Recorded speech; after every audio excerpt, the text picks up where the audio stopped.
Shalom, shalom, peuple de Dieu. Na pesi biso encore une fois. Mbote na kombo na Yesu. Ezalinga frère Nabino.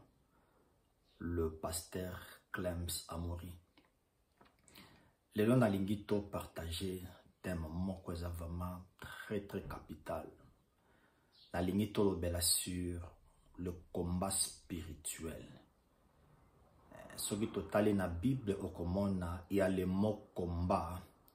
Et ça s'est répété plusieurs fois dans la Bible.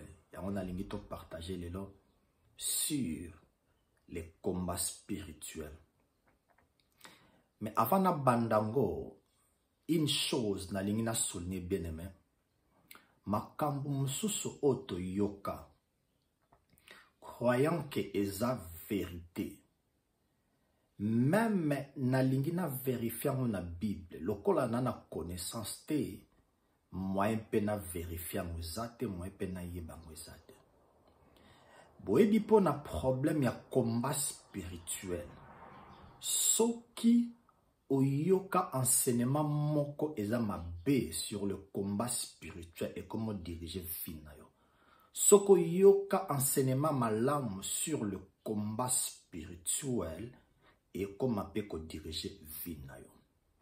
Mais avant na banda na lingina memayo na pensée nzembo moko. Peut-être na domaine ya combat spirituel oyebaka nzembo wana. Bayembaka ngoboy. Bitumba, bitumba, obunda olonga.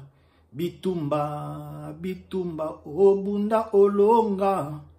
Donc, ce qui déjà osa na domaine ya combat spirituel, oyebi nzembo wana ke non ifo na bunda na longa. Mbala moko vina yo mobimba ekomi kaka ya kubunda. Mais siko yoka lisusu nzembo mosusu. Eza toujours sur le combat, mais oyezo kesko na angle mosusu. Baembi yango boy.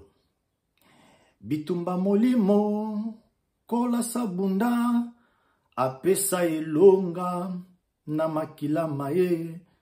Te rappelaka Satan, tu as été déjà vaincu à la croix de Golgotha, il y a de cela 2000 ans.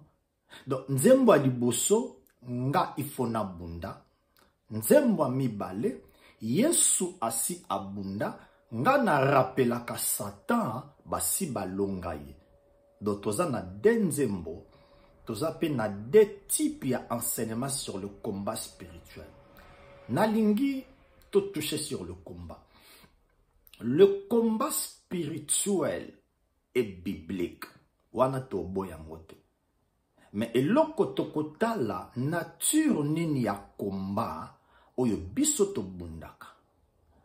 Quand on dit les mots combat spirituel, toza na deux mots na kati ya combat spirituel. Nous avons le mot combat et puis spirituel. Le mot combat veut tout simplement dire lutter et puis résister. Le mot spirituel, ils ont parlé biso sur les esprits. Lorsque nous disons le combat spirituel, to lingi to lobake résister, to lutter contre les esprits. Yango to bengaka combat spirituel. Na lingi to zo verset moko. Tozo verset moko to introduire penser na biso sur le combat spirituel. Nazana 1 Timothée chapitre 1 le verset 18. Écoutez ce que la Bible déclare. Oeza base to développer sur le combat. Les recommandations que je t'adresse Timothée mon enfant, selon les prophéties faites précédemment à ton sujet, c'est que d'après elles, tu combats les bons combats de la foi. Le combat est réel. Mais cible ya combat est vendu na foi. Et puis tant que tangi verset oyo, balobi te que combat eza mabe, mais balobi que to bunda les bons combats. Alors eloko nyonso tout eza bon. Ils ont un échec. eza na défaite te. Pourquoi? Balobi to bunda un combat qui est déjà bon. Donc le combat est réel, mais notre combat babi to bunda non pas na diable, mais babi to bunda un bon combat o eza centralisé na domaine ya kobunda. Do ba exclure diable, ba exclure Satan, mais balobi que cible oyo ya combat eza combat to bunda, combat ya kondima ya foi. Là il n'y a pas les démons. Naza toujours na 1 Timothée chapitre 6, le verset 12. Écoutez ce que la Bible déclare. Combat les bons combats de la foi, saisis la vie éternelle. Donc, je crois te placer ma base na biso. Donc, apôtre Paul a rappelé biso combat auto bunda. Et ça, combat en réalité, non pas to bunda on a démon, non pas to bunda on a diable, mais c'est un combat on a no bunda. Et ça basé na nini na kondima foi. Pourquoi on a bunda combat ou eza basé na kondima? En réalité, bien aimé, oyebi, avant même yo oya na mokili oyo, il y a 2000 ans de cela à la croix, combat c'est salama. Laisse-moi te dire, bien aimé, moi na nzambe nyoso tout o abotami ya nzambe, abundaka te po alonga. Moi na nzambe o abotami ya nzambe, abotama molongi. Bitumba nyonso tu oyo ekoyela ye, aza déjà molongi avant bitumba et se présenter. Mais eloko nini mwana nzambe asalaka? Mwana nzambe alitaka, ndenge tolobaki komba ezalite. Mwana nzambe alitaka, mwana nzambe a résistaka contre victoire o bapesa ye. Yango wana nazo résister. Comment? Dans la foi. Mwana nzambe, nulle part dans la Bible, mwana nzambe azo bunda na diable. Diable ba bundi sakaye, t'es bien aimé dans le Seigneur. Écoutez une chose. Total la place nini combat et salema. Tozo Apocalypse chapitre 17, le verset 14. Apocalypse chapitre 17, par le Bible. Il wana eza diable, démon, na ba disciple ne nyoso tout. Ils combattirent contre l'agneau, démon, Satan, esprit mabe, esprit impur, nyoso tout. Bazo bundisa mutu moko, qui l'agneau? L'agneau c'est qui? C'est Jésus. Ils combattront contre l'agneau. Et l'agneau le vaincra. Donc, tant que bazo bundisa Yesu, ba diable, Bible binini, Yesu alongi bango. Parce que il est le Seigneur des seigneurs et le roi des rois. Tant que Yesu azo longa bango na ekulusu, en réalité yo nanga nanuto botamate, mais Yesu asi amona déjà biso to kondimae alors na ekulusu, biso pe tozalaki na Yesu. Balobi, et les appelés, et les élus, et les fidèles, qui sont avec lui, ou na ekulusu, les vaincront aussi. Ça c'est la bonne nouvelle. Origine ya combat et vandiwana. Tangu Yesu abunda na ekulusu, Yesu azalaki ye mokote, azalaki pe na biso bato tondima misala na ye. Diable pe azalaki ye mokote, azalaki pe na ba adepte na ye. Alors siko Yesu tangu alongi diable na ba adepte na ye, elingi koloba te ngai pe nazalaki na Yesu, bibelobi tolongi. En réalité, nga na bunda te pona longa. Mais Yesu nde abunda tango alongi akamati victoire aye apesi ngai. Jésus qui a combattu o alonga aza vainqueur. Ngai o nabundate o ba pesanga victoire. Ba benga kanga plus que vainqueur. Différence nini ezana vainqueur na plus que vainqueur. Vainqueur eza mutu o abunda bituma yemoko alonga yango yemoko. Alors plus que vainqueur eza mutu o abunda te mais ba ya kotikela victoire ya ofele nde babenga ka plus que vainqueur. Si konga na bundate mais ba pesanga victoire yango nga naza plus que vainqueur.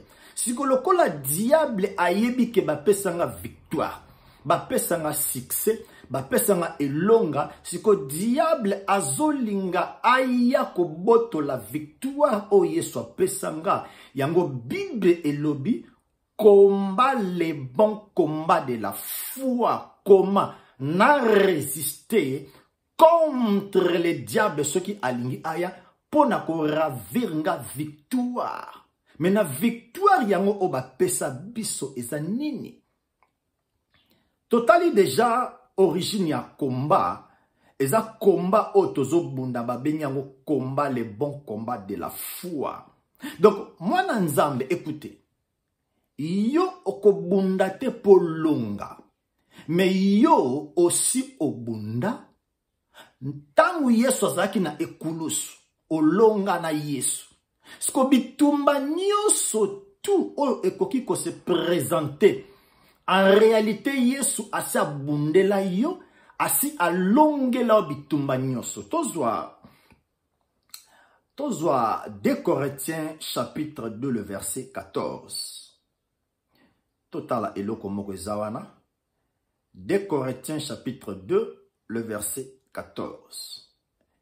Écoutez ce que la Bible déclare. Je ne puis que remercier Dieu partout où nous allons en suivant le char triomphal du Christ. Écoutez. Il nous fait remporter des victoires dans la communion avec lui. En tout lieu, il sert de nous et de notre travail pour répandre comme un parfum la connaissance de Jésus-Christ. N'attendez la parole de vie. Remercions Dieu par le Christ. Il nous amène toujours dans les défilés qui fêtent sa victoire. Donc moi, Nzambe, azamuto o Yesu asi alungisa ye. Alors bitumba nyonso tout o ekoki ko se présenter devant yo en réalité. Yo nanu obunda ngote mais aussi olonga ngo. Yesu apesa victoire. Victoire wana apesa yo yango eza kondima na yo foi. Yango tozo bunda siko komba ya foi. Combat et victoire au Yesu pesangai. Tozwa 1 Jean chapitre 5 le verset 4 à 5. Total la place victoire na biso evandi. 1 Jean chapitre 5 le verset 4. Je lis la parole de Dieu. Parce que tout ce qui est né de Dieu triomphe du monde. Et la victoire qui triomphe du monde, c'est notre foi. Alléluia. O nyonso tu abotami ya Nzambe. Abotami molongi. Abotami na victoire. Et puis victoire wana o abotami nango ezande kondima. Yango moni na bandaki na 1 Timothée chapitre 1 la verset 18. Bible combat les bons combats de la foi. Donc combat nanga eza non pas na diable mais combat nanga eza pona résister foi o eza victoire Nzambe apesa ngai. Bien-aimé oyebi tango to tushaka ba domaine o ya combat spirituel. Il faut te expliquer en calme église à prendre très bien bien-aimé. To bunda kana diable physique te, mais to résista kaye par rapport ya ba attaque na ye o akoya nango, ba attaque ngo ba benyango ba ruse. To comment nango? Vous savez tango Nzambe azo créé premier Adam, a ébissé que faisons l'homme à notre image et à notre ressemblance qu'il domine. Nzamba a ses pouvoirs, Nzamba a ses autorités pour ne résister tant au diable à quoi les Satan. Alingi totangango, c'est très important. Genèse chapitre 1, le verset 26. Nzamba lo biboye. Puis Dieu dit, faisons l'homme à notre image, selon notre ressemblance, qu'il domine sur le poisson de la mer, sur les oiseaux du ciel, sur le bétail, et sur toute la terre, et sur tous les reptiles qui rampent sur la terre. Nzamba yebaki, ke nyoka akoya, akobanda ko rampe na mabele. Alors Dieu, dans son amour oisa inconditionnel, tant ou amoni que diable akoya epai Adam, Nzambe ava a créé, a formé Adam. Nzamba ebise Adam na pesio domination pour na ko résister tant ou diable akoya. Mais eloko nye salamaki bien aimé. Écoutez. Eloko nye salamaki. Nzambe tangu asali Adam, aebisa Adam na pesio pouvoir na autorité. Bien aimé. Soki oza ignorant, même diable aye, akosaka na yo. Yangozo mona sango malamu, eza kolake so identité na yo kitiye, nini Nzambe apesa yo, ndenge nini Nzambe akomisa yo pom omiyeba, soko miyebite, tango ruse ekoya, okomona ke okozala emporté.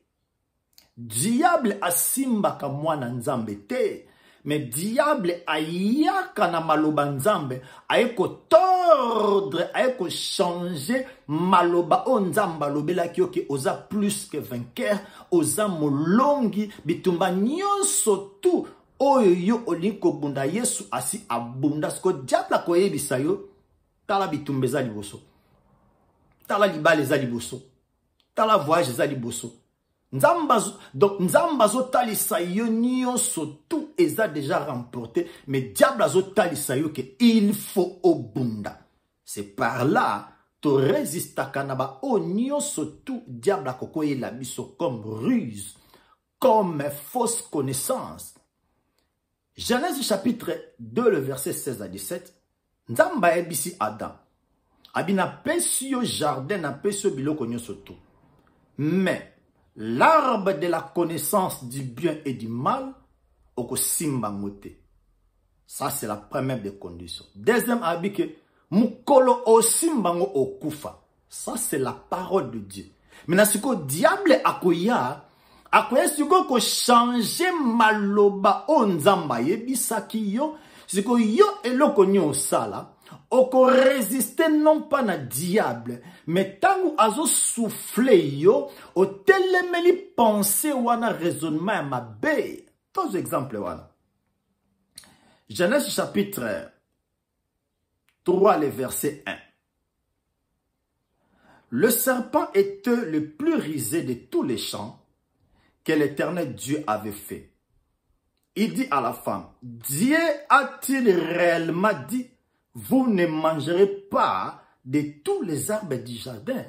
Donc, aye ko changer Nzamba lobaki, bo simba ngote, mais diable aye a dit, est-ce que vraiment Nzamba lobaki?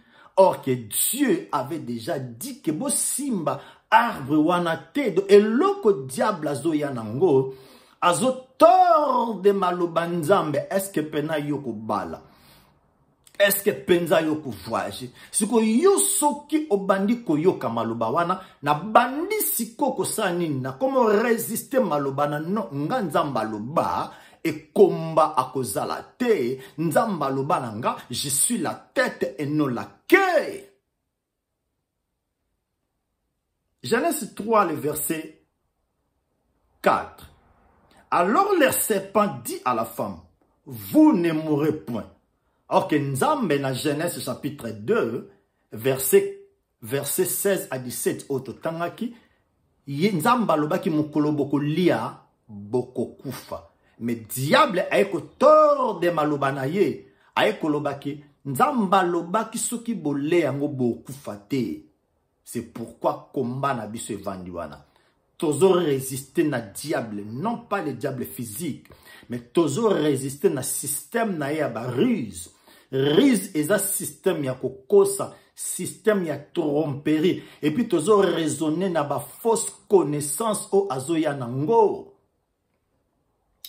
Tozo même système oyo diable azalaki nango, ayaki nango et pas premier Adam, ayen nango pe et pas ya deuxième Adam, second Adam.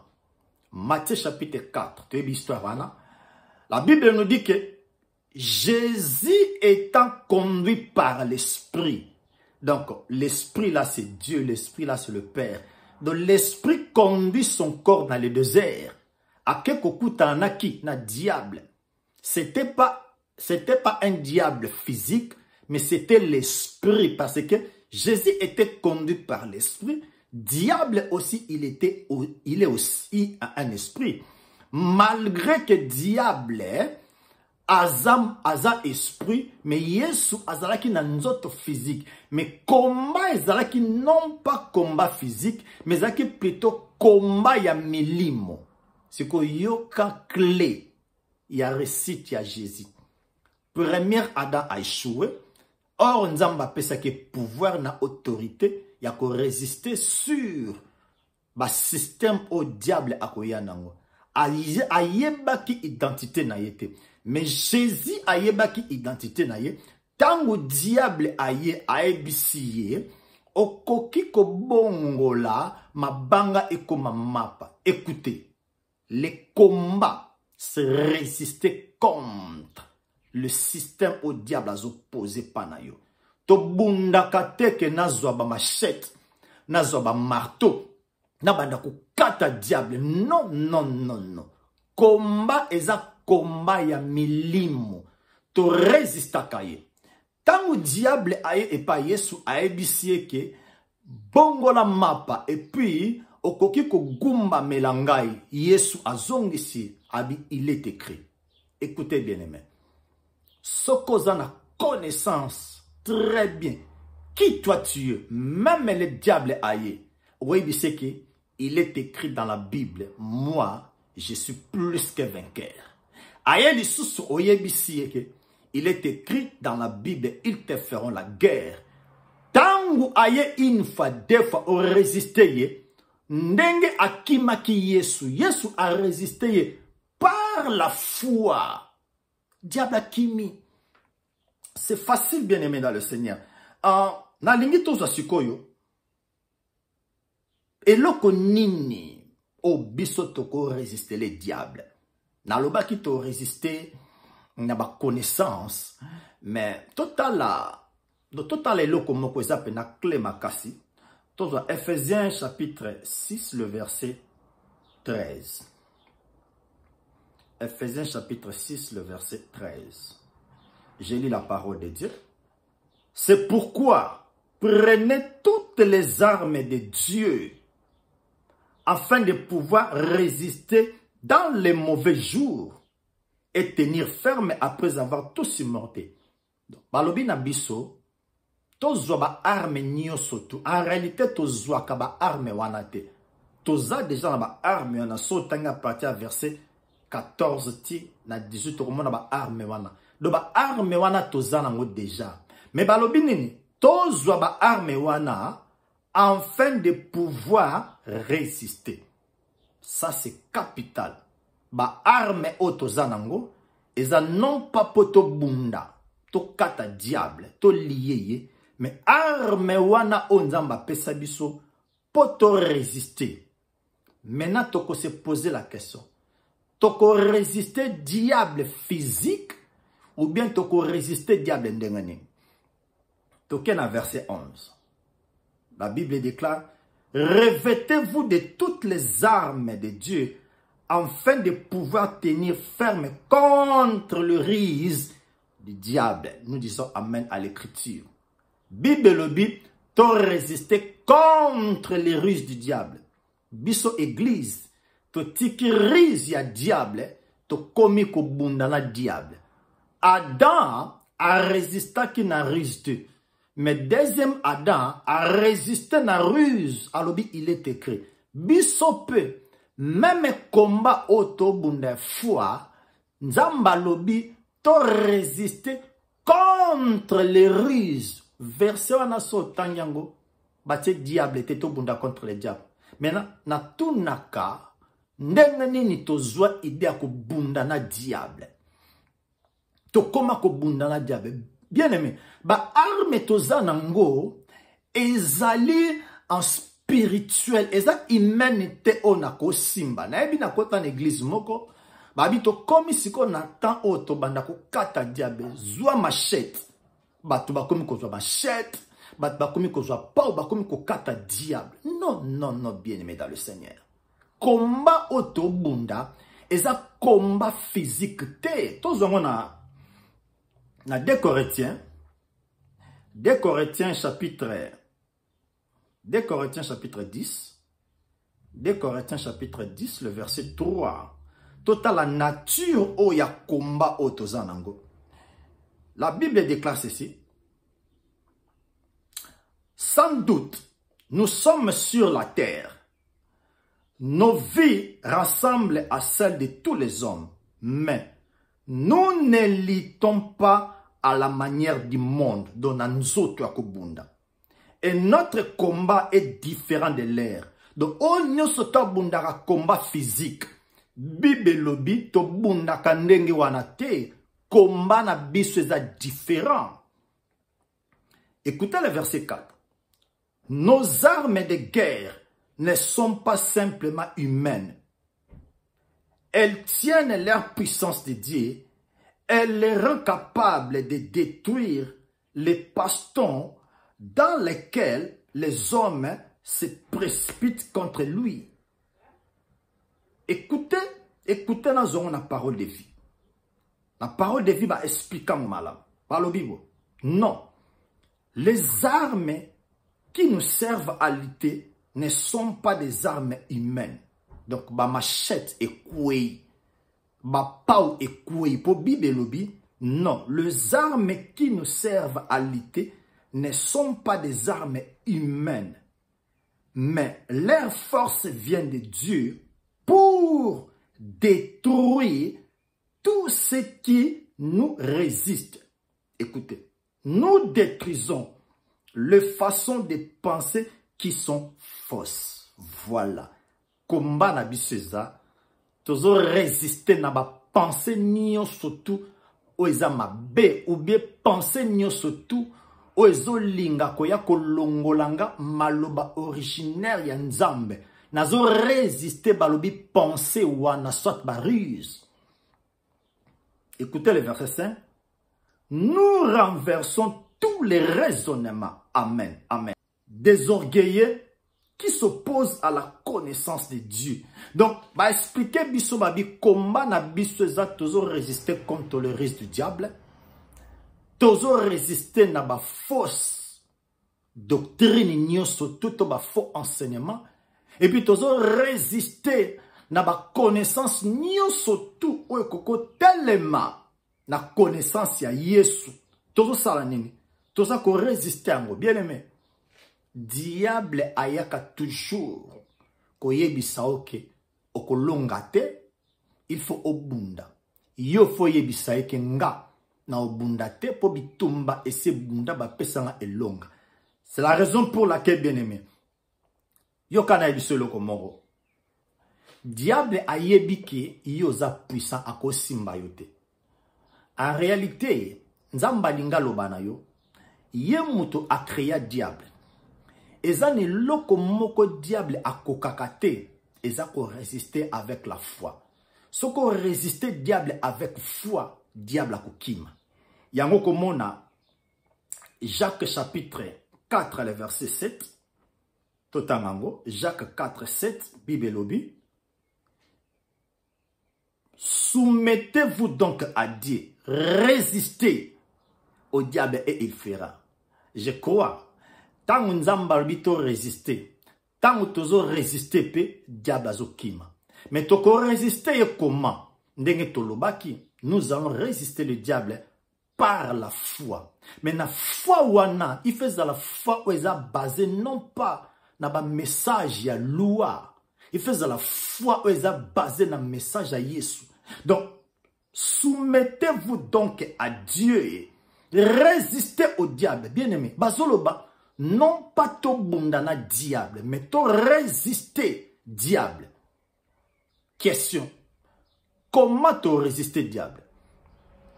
Toi qui est dans 1 Jean, non, 1 Pierre, chapitre 5, le verset 8. La Bible déclare ceci. Soyez sobres, veillez. Votre adversaire, le diable, rôde comme un lion rougissant, cherchant qui a dévoré. Le verset 9. Écoutez très bien. Résistez-lui avec une foi ferme. Donc, tant que Bible lobby, résister au diable, il fera. Balingba banabisoke, to résister avec une foi ferme. Et puis, diable a kima.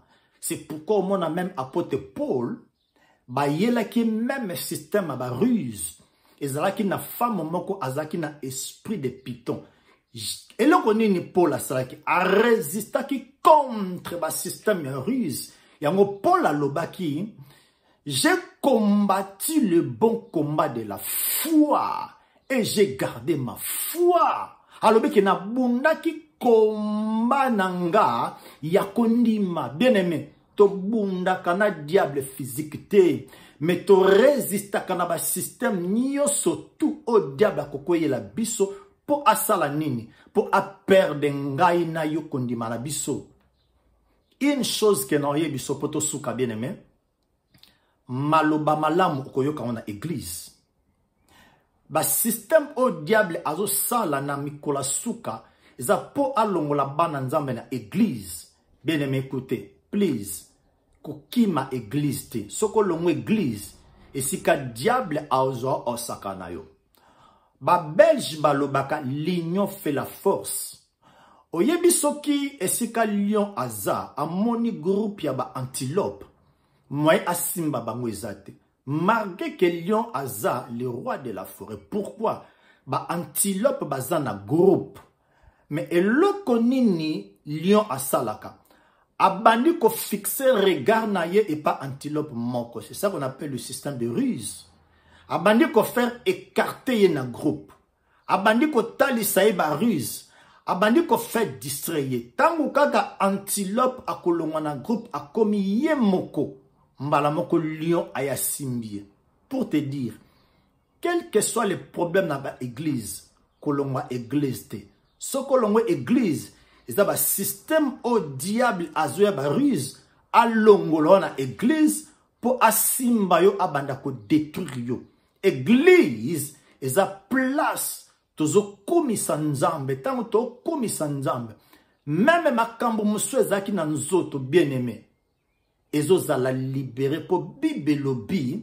Dieu est terrible dans l'assemblée des saints. La linga qui te partager les lots sur le combat spirituel. Oui, le combat spirituel est réel.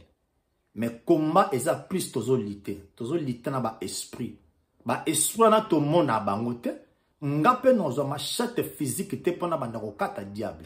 Mais ba pesanga ba arme. Ba arme o ba pesanga ezande pona résister contre les ruses du diable. Comment encore résister? Par une foi ferme. Yango Bible lobby, résister au diable. Il fera loin de vous. Écoutez, Bible lobby te que to chasser diable, mais Bible lobby que to résister diable. C'est fort possible tant que tu résister diable à kokima. La ligne sur les sanakolobabo. Diable ba chassa kayete. Diable ba résister kaye. Démon ba esprit impire. Neto chassa kabango. Qu'est-ce que Jésus avait dit? À tous ceux qui croiront, ils seront sauvés. Voici les signes qui accompagnent ceux qui auront crié à mon nom. À mon nom, ils chasseront les démons. Balobite que diable. Donc diable, tu résistes à cahier par la foi. Foi wana il fait la foi moko ferme. Et outi na maloba o yeswa sala o akokisa na ekulusu. Maintenant, démon na ba esprit impire. toza ko chasser bango. C'est ça, bien-aimé. Yo bundaka te po longa. Mais yo o resistaka parce que Yesu asa peso elonga. Bitumba oyo ko komelo lobby. Nzamba sa bunda apeso elonga. Et loko na ko conseiller yo, bien-aimé, landa muto aza kote à la bonne nouvelle de l'abondance de la grâce. Bible lobby que votre adversaire, il est comme. Donc, adversaire, non, aza lokola un lion. Aza ko tourner autour na yo po aluka yo. Pose-toi des questions. Ce qui diable aza ki makasi. Akoki ko tourner te. Alinge ko ya mbala moko epai na yo. Cela te prouve qu'il est puissant. Parce que la Bible déclare que celui qui est en nous est plus fort. Diable banga ka prière na yo te. Diable banga ka jeûne na yo te. Mais diable banga ka moto aza kati na yo. Pour ayebi que esi alonga na ekulusu. Je crois que tu commis à la fin. Ba coordonner na biso ezaliwana. Soko za na question, suggestion oko benga biso. Soko za pe na commentaire oko tika la bisoana. Que Dieu vous bénisse. C'était votre frère le pasteur Clems. Merci, Tokomi, à la prochaine. Bye.